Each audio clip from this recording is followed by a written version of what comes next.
Peristiwa Tiananmen adalah suatu gerakan mahasiswa yang terjadi di lapangan Tiananmen, Beijing, pada pertengahan tahun 1989. Protes ini ditujukan terhadap ketidakstabilan ekonomi dan korupsi yang kemudian merembet menjadi demonstrasi pro-demokrasi yang merupakan suatu yang belum lazim di Tiongkok yang otoriter. Di kerusuhan demonstrasi ini, terjadi banyak korban jiwa. Terdapat sumber-sumber yang memberikan data yang berbeda. Menurut data Central Intelligence Agency atau CIA, korban yang jatuh sebanyak 400 sampai 800 orang. Sedangkan Palang Merah Cina berpendapat bahwa korban pembantaian ini sebanyak 2.600 orang.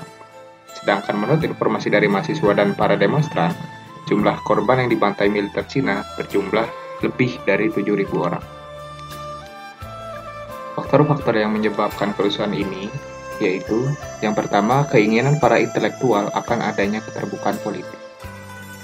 Partai Komunis yang berkuasa mulai mengizinkan beberapa perusahaan swasta dan investasi asing.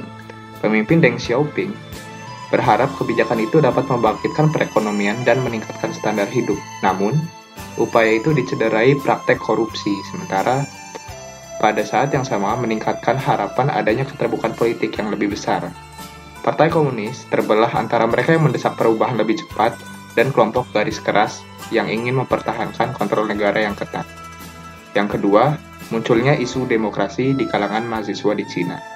Kekecewaan mahasiswa atas bobroknya sistem birokrasi yang pemerintahan Cina membuat mahasiswa juga mengecam sistem reformasi ekonomi yang dilakukan oleh Presiden Deng Xiaoping. Hal inilah yang membuat rakyat Cina yang diwakili oleh mahasiswa marah karena pada dasarnya rakyat Cina ingin merubah sistem pemerintah dari komunis menjadi demokrasi. Yang ketiga, kematian mendadak Hu Yaobang, seorang sekretaris jenderal Partai Komunis Cina. Hu Yaobang dikenal sebagai tokoh reformis dan membuka diri terhadap demokrasi. Para mahasiswa menuntut untuk bertemu dengan Perdana Menteri Li Peng dan meminta kejelasan atas kematian Hu Yaobang yang dianggap misterius. Namun, pemerintah Cina menolak pertemuan itu. Hal ini memicu aksi demonstrasi besar yang dilakukan mahasiswa dari berbagai universitas di seluruh Cina. Dampak dari peristiwa Tiananmen terhadap bisnis internasional. Dampak dari peristiwa ini, dunia mengecam pembantaian dan tragedi di lapangan Tiananmen. Akibatnya, ekonomi Cina mengalami penurunan karena adanya sanksi ekonomi yang dijatuhkan oleh Amerika Serikat dan negara lain. Pada akhir 1990, perdagangan internasional kembali stabil, sebagian berkat akibat pembebasan terhadap beberapa ratus mahasiswa yang dipenjara.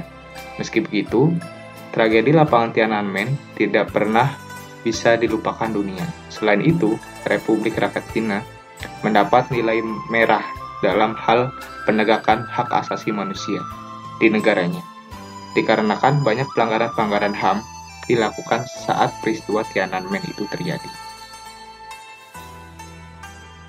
Sekian penjelasan dari kami, kurang lebihnya mohon maaf. Terima kasih telah menonton. Sampai jumpa.